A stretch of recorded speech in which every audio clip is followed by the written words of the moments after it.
Il était une fois, dans un pays lointain, une charmante jeune fille au grand cœur.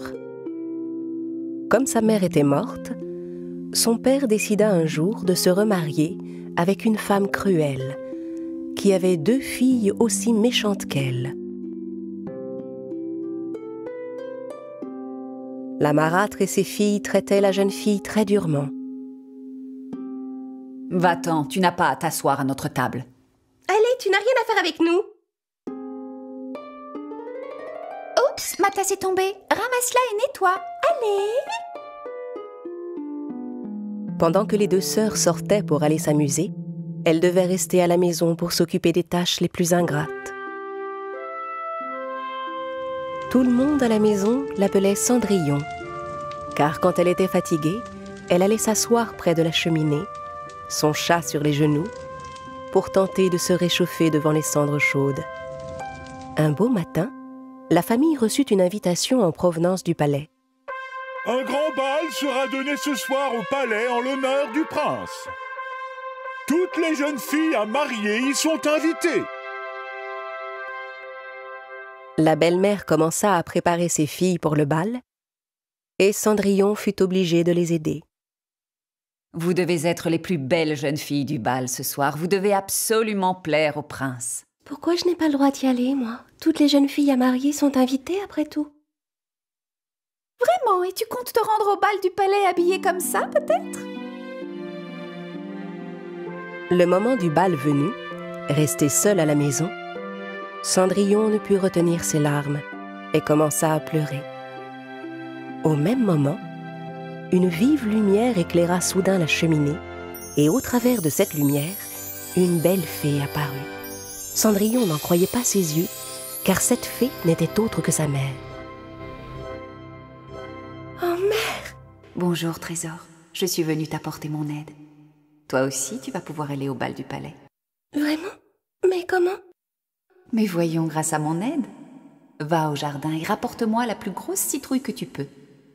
Et toi, petit chat, va vite m'attraper cette belle souris. » D'un coup de baguette magique, la fée transforma la citrouille en un magnifique carrosse.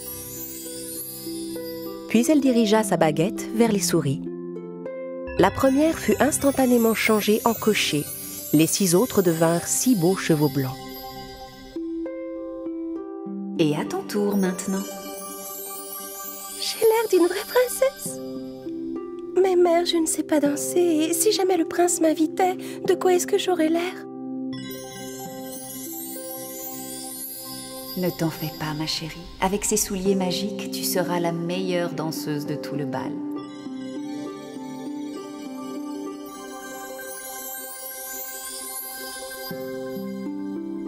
Il faut que tu danses avec le prince. Mais surtout, n'oublie pas, mon ange. Au 12e coup de minuit, la magie disparaîtra. Tu dois absolument quitter le bal avant que minuit sonne. Oh, merci, merci, mère, c'est tellement merveilleux. Je serai rentrée avant minuit, je vous le promets. Mère, est-ce que nous nous reverrons? Je suis toujours à tes côtés, mon trésor.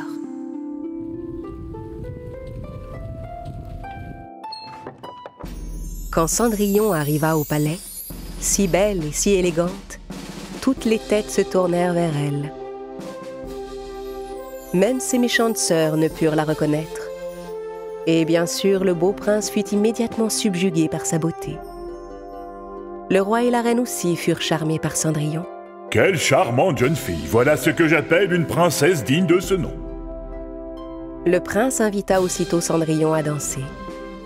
Grâce à ses souliers magiques, la jeune fille flottait littéralement sur la piste de danse. La belle-mère et ses filles restaient sans voix devant sa beauté, qui les rendait folles de jalousie. Cendrillon était si heureuse qu'elle ne voyait plus le temps passer. Si bien qu'elle oublia complètement la promesse qu'elle avait faite à sa mère. Soudain, elle aperçut l'horloge qui était sur le mur. Il était presque minuit. Abandonnant le prince sur place, elle s'enfuit alors en courant. Mais alors qu'elle dévalait les escaliers du palais, elle perdit une de ses chaussures magiques. Malheureusement, elle n'avait plus le temps de revenir sur ses pas pour la récupérer.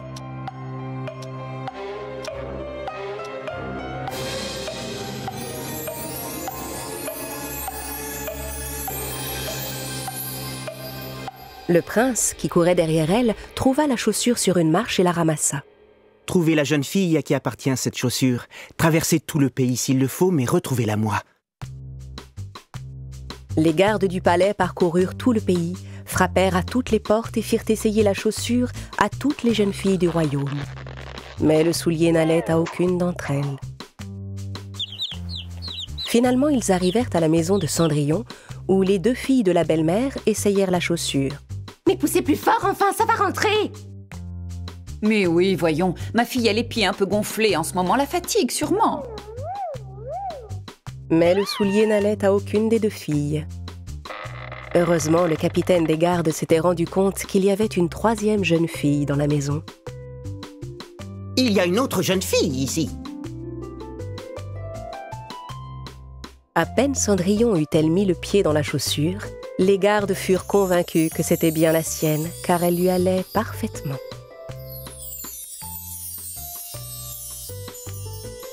Je vais vous demander de nous accompagner au palais, jeune dame. Notre prince vous y attend. Les gardes conduisirent donc Cendrillon au palais. Quand le prince vit Cendrillon, il la reconnut aussitôt.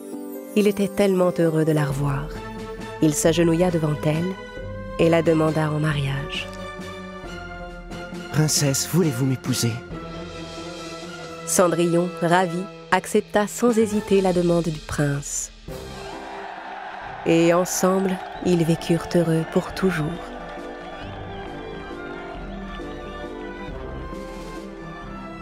Mais comment se fait-il que ma chaussure n'ait rien perdu de sa magie? Je suis toujours à tes côtés, mon trésor. Mais bien sûr, oh mère, tu as toujours été là. Blanche-Neige et les 7 nains. Il était une fois un magnifique château dans un pays lointain. Dans ce beau château vivait la plus belle des reines. Il ne manquait qu'une chose à son bonheur, c'était d'avoir un jour une jolie petite fille. Par une soirée d'hiver, alors que la reine cousait à la fenêtre, elle se piqua le doigt avec son aiguille. Elle essuya le sang sur son doigt avec un mouchoir et fit un vœu. Je voudrais avoir une fille, à la peau blanche comme la neige, aux yeux plus brillants que les plus brillants joyaux, aux lèvres couleur cerise, et au cœur rempli de joie, de tendresse et de bonheur. Un beau jour, le vœu de la bonne reine se réalisa. Elle eut une magnifique petite fille. Le roi et la reine l'appelèrent Blanche-Neige. Les années passèrent, mais leur bonheur ne dura pas longtemps. La bonne reine tomba gravement malade et finit par mourir. Au bout de quelque temps, le roi commença à se sentir plus faible et vieux. Il avait besoin d'une femme auprès de lui et décida de se remarier. La nouvelle reine était très belle, mais elle avait le cœur mauvais. C'était une femme orgueilleuse et jalouse. Chaque jour, la méchante reine se regardait dans son miroir magique et lui posait la même question. « Miroir, miroir au mur, qui a beauté parfaite et pure ?» Et le miroir magique lui répondait « C'est vous, votre majesté. Vous êtes la plus belle de toutes. » Alors la reine était contente. Avec l'arrivée de la méchante reine, tout avait changé au château. À cause de ses méchantes actions, le royaume s'attirait de plus en plus d'ennuis. Pour arranger les choses, le roi dut entreprendre un voyage et s'absenter du château. La méchante reine était ravie, car le roi parti loin du château, elle pouvait agir à sa guise. Plusieurs années passèrent, et Blanche-Neige, en grandissant, était devenue une belle jeune fille.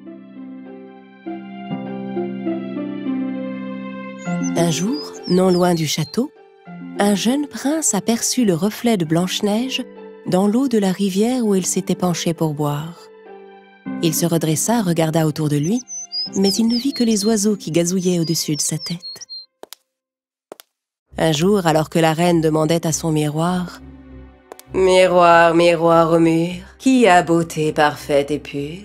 le miroir répondit Eh bien, désolé, majesté, mais La plus belle de toutes, ce n'est plus vous.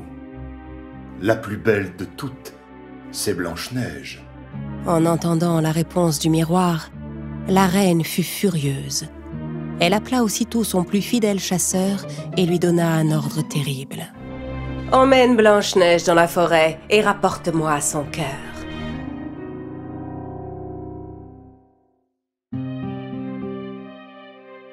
Les soldats amenèrent Blanche-Neige auprès de la reine.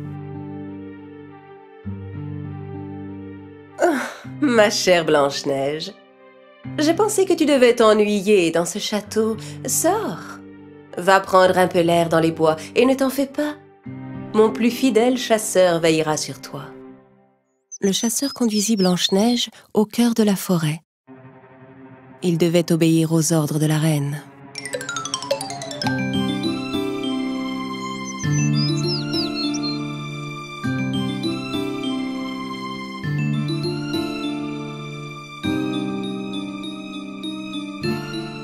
Mais voyant que Blanche-Neige avait un cœur si pur et plein de bonté, le chasseur n'eut pas le courage de lui faire du mal. Il la mit en garde et lui dit de ne plus jamais revenir au château. Et au coucher du soleil, il la laissa dans les bois et partit. Blanche-Neige était effrayée, seule dans la sombre forêt. Elle s'assit sous un arbre et se mit à pleurer. Et puis elle finit par s'endormir. Au matin, Blanche-Neige fut réveillée par le chant des oiseaux. Tous ses petits amis s'étaient rassemblés autour d'elle. Les petits oiseaux de la forêt, qui connaissaient et aimaient leur princesse, la guidèrent dans les bois. Ils la conduisirent jusqu'à une jolie petite maison. Un peu hésitante, Blanche-Neige ouvrit la porte. Tout était tout petit dans la maison, et elle était tout en désordre. Blanche-Neige se demandait bien à qui pouvait appartenir cette maison, mais elle n'avait nulle part où aller. Elle décida de tout nettoyer.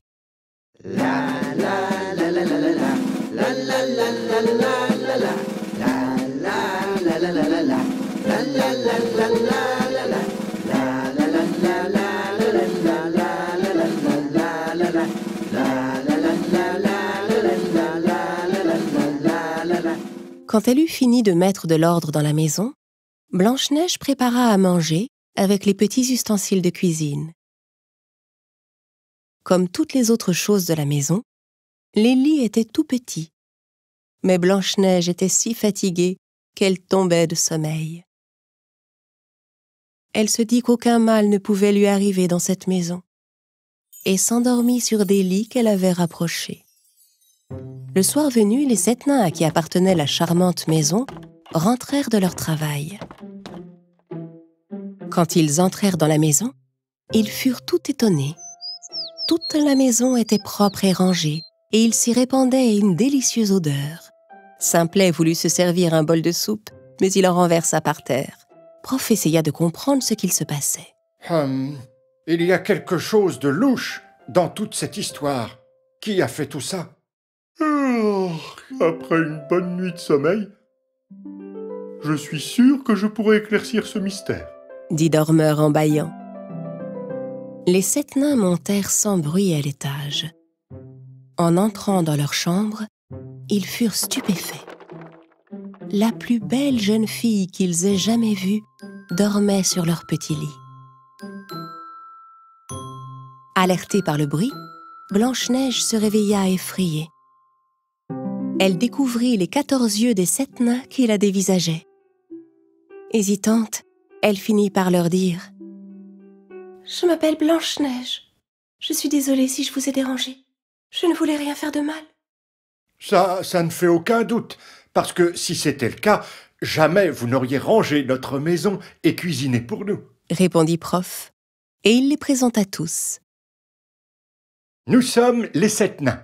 Voici Joyeux, Grincheux, Simplet, Atchoum, Timide, et moi je suis Prof pour vous servir. Et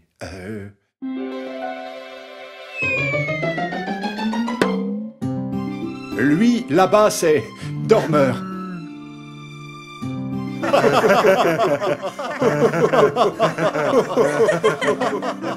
Blanche-Neige était si heureuse d'avoir rencontré 7 nouveaux amis. Elle leur raconta tout ce qui lui était arrivé. Les 7 nains étaient désolés d'entendre son récit. Ils lui proposèrent de rester avec eux. Blanche-Neige accepta de rester et les aida autant qu'elle le pouvait. Ils menaient tous ensemble une vie heureuse et paisible. Malheureusement, leur bonheur ne dura pas longtemps.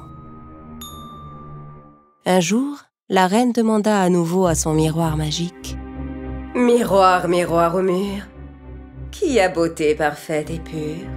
Alors le miroir répondit Eh bien, je suis désolé, Majesté, mais vous n'êtes pas la plus belle de toutes, ma reine. C'est Blanche-Neige qui est la plus belle. La reine avait cru que Blanche-Neige était morte. Comprenant qu'elle avait été trahie par le chasseur, elle décida de finir le travail elle-même. Ce matin-là, comme tous les matins, Blanche-Neige disait gaiement au revoir aux 7 nains qui partaient au travail. Prof lui répéta ses recommandations. Et surtout, n'oublie pas, si jamais un inconnu vient frapper à la porte, en notre absence, ne lui ouvre sous aucun prétexte. C'est promis, prof. Mais vous ne soyez pas en retard. Alors que Blanche-Neige préparait le dîner, on frappa à la porte. Elle n'attendait pas pourtant les 7 nains de sitôt. Qui est là? Prof, est-ce que c'est déjà vous? Derrière la porte, elle entendit une vieille femme. Allons, mon enfant, je ne te veux aucun mal. Ouvre-moi, je te prie. En regardant à travers le judas, Blanche-Neige vit la pauvre vieille femme et pensa qu'elle ne pouvait pas lui faire de mal. Elle ouvrit la porte. Ah, merci. Charmante enfant, je ne suis qu'une pauvre vieille femme qui passe par là. Si tu pouvais m'offrir un bol de soupe, je te serais infiniment reconnaissante. Blanche-Neige fit entrer la vieille femme et lui servit un bon bol de soupe chaude.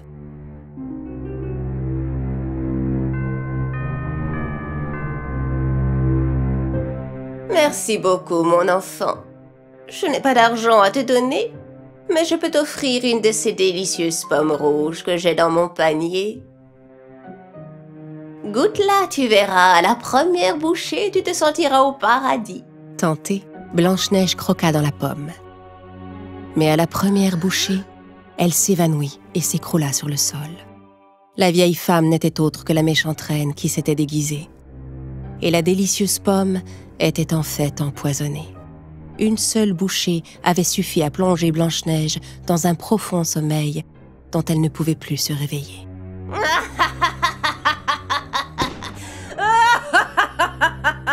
En rentrant à la maison, les 7 nains découvrirent Blanche-Neige étendue sur le sol. Et Prof trouva la pomme tombée à côté d'elle. La pomme qu'elle a croquée doit être empoisonnée. C'est sûrement un coup de la reine.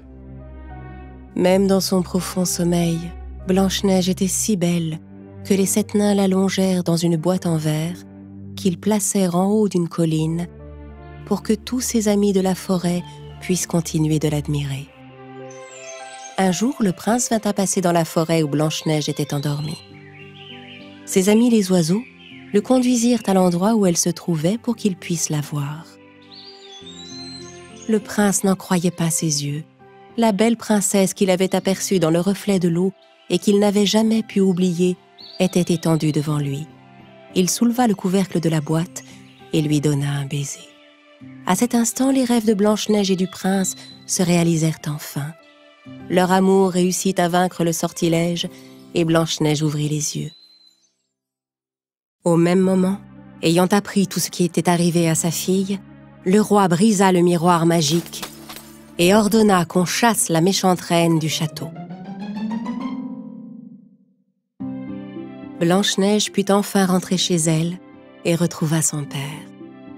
Le roi organisa pour sa fille et le prince une merveilleuse noce. Le roi, Blanche-Neige, le prince et les 7 nains vécurent heureux pour toujours.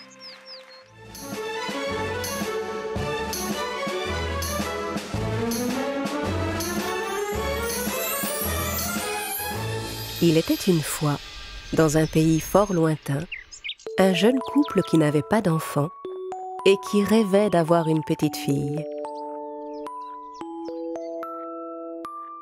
Au bout de quelque temps, la jeune femme attendit un enfant. Un jour, alors qu'elle regardait par la fenêtre, elle vit de belles réponses qui poussaient dans le jardin d'à côté. À partir de cet instant, elle ne pensa plus qu'à une chose, manger une de ces salades. Je crois que je mourrai si je ne peux pas manger une de ces salades. La jeune femme n'avait plus d'appétit pour rien d'autre et commença à perdre du poids. Si bien que son mari, qui était de plus en plus inquiet pour elle, finit par lui promettre de lui en rapporter un beau bouquet. Ne t'inquiète pas, ma chérie. Je vais aller t'en cueillir, d'accord? Mais enfin, c'est beaucoup trop dangereux, tu le sais. La maison voisine appartenait à une terrible sorcière, et le jardin était entouré de hauts murs que personne n'osait franchir. Le mari rassembla tout son courage et escalada le mur. Puis il sauta dans le jardin et cueillit une poignée de réponses.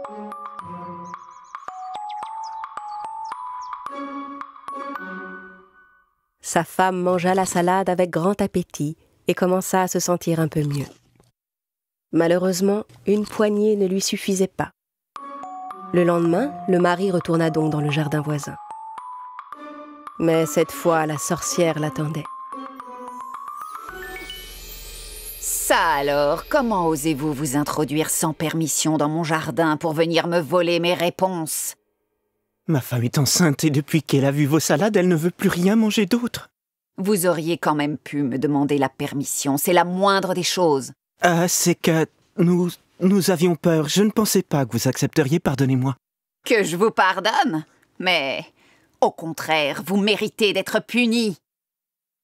Si ma femme ne peut pas manger de vos salades, elle va dépérir et jamais nous n'aurons notre enfant. Pitié! Bon, très bien. Dans ce cas, faisons un marché. Vous pourrez prendre autant de salades que vous voulez dans mon jardin. Mais ceci à une seule condition. Aussitôt que votre bébé sera venu au monde, je viendrai le chercher et pour toujours, il sera à moi. Terrorisé, le mari accepta immédiatement son offre. Quelques mois plus tard, le bébé vint au monde. Aussitôt, la sorcière arriva et emporta la petite avec elle. Elle appela l'enfant Réponse, du nom des salades qui avaient tant fait envie à sa mère quand elle l'attendait. La sorcière prit grand soin de la fillette. Quand elle eut atteint l'âge de 16 ans, Réponse était devenue une belle jeune fille. La sorcière décida alors de l'enfermer dans une haute tour au milieu des bois. Il n'y avait aucun escalier à cette tour et sa seule ouverture était une petite fenêtre qui se trouvait tout en haut. La sorcière n'avait jamais coupé les beaux cheveux blonds de la jeune fille. Et quand elle lui rendait visite, elle l'appelait d'en bas. Réponse! Réponse! Réponse! Mon enfant, descends-moi tes cheveux! Je monte te voir! Alors Réponse déroulait sa longue tresse blonde et la laissait tomber par la fenêtre. La sorcière s'agrippait à la tresse comme à une corde et montait en haut de la tour. Plusieurs années passèrent ainsi. Un jour, un prince traversa la forêt pour aller à la chasse. Passant non loin de la tour, il entendit la voix de Réponse résonner dans les bois. Cette voix est merveilleuse, se dit-il. Et il continua son chemin en direction de la voix. Arrivé au pied de la tour où vivait Réponse, il regarda de tous côtés, mais ne trouva ni escalier ni aucun moyen d'entrer.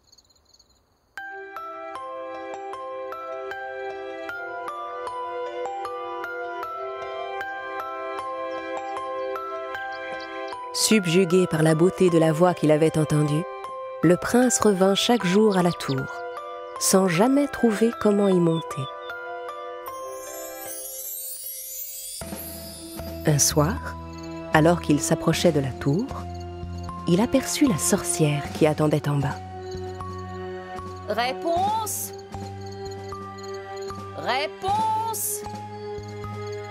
Réponse!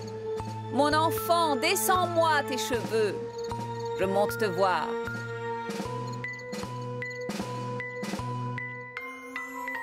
Alors Réponse déroula sa tresse blonde et la laissa tomber par la fenêtre. La sorcière s'agrippa aux cheveux et monta tout en haut de la tour. Le lendemain, à la tombée de la nuit, le prince revint à la tour et, changeant sa voix, « Réponse! Réponse! Réponse, mon enfant, descends-moi tes cheveux. Je monte te voir. »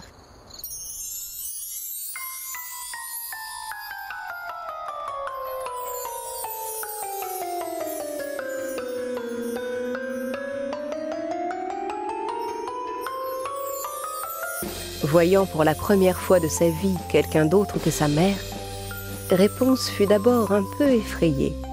« Vous n'êtes pas ma mère? Mais qu'est-ce que vous faites là ?» Vous n'avez aucune raison d'avoir peur. Je vous ai entendu chanter. Je suis tombé amoureux de votre voix. Je voulais simplement savoir à qui cette jolie voix appartenait. La jeune fille, touchée par les paroles du prince, fut aussitôt rassurée. Chaque soir, le prince revenait voir Réponse, sans que la sorcière s'en aperçoive. Et un beau jour, il lui fit enfin sa demande. Réponse, voulez-vous m'épouser? Réponse accepta avec joie la demande de son beau prétendant.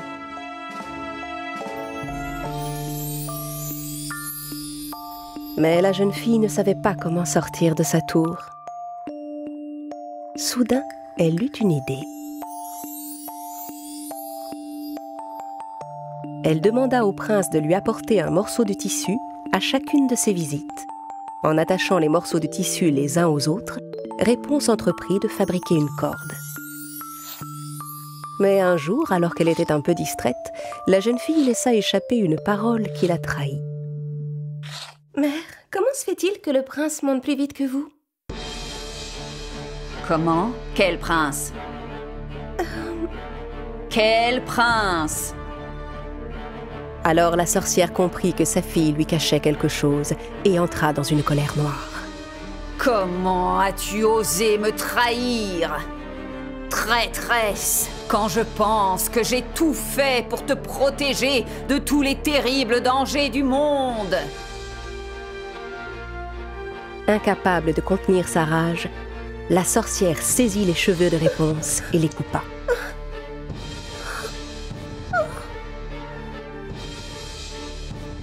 Puis elle envoya la jeune fille seule dans un désert lointain.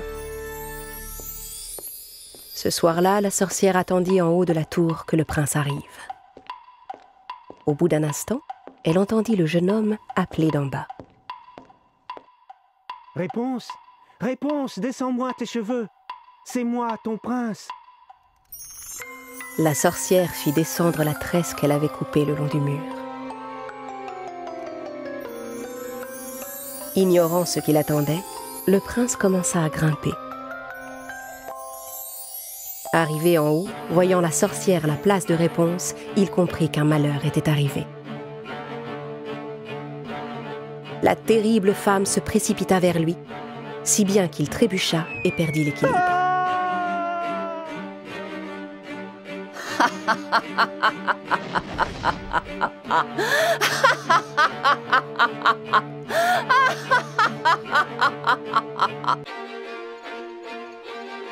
Tombé dans les buissons au pied de la tour, le prince resta en vie. Mais les épines lui crevèrent les yeux et le pauvre jeune homme perdit la vue. Le prince aveugle erra longtemps dans la forêt, les yeux pleins de larmes, à la recherche de réponses. Il se nourrissait de plantes et de fruits qu'il trouvait dans les bois. Il marcha si longtemps que ses pas finirent par le conduire dans le désert où Réponse vivait. C'est alors qu'une chose extraordinaire arriva.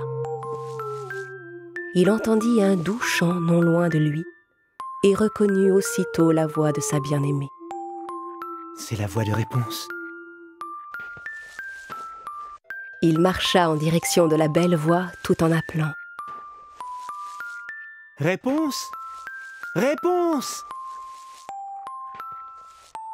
Réponse! La jeune fille reconnut elle aussi la voix de son prince. Alors elle s'élança vers lui. Enfin, ils s'étaient retrouvés.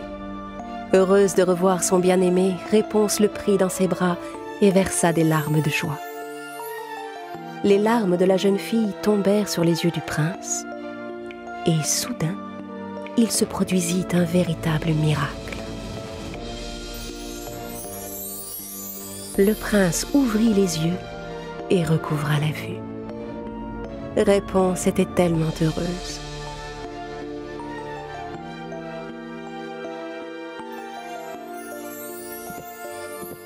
Ensemble, ils se rendirent au royaume du prince, où tout le monde les accueillit avec joie.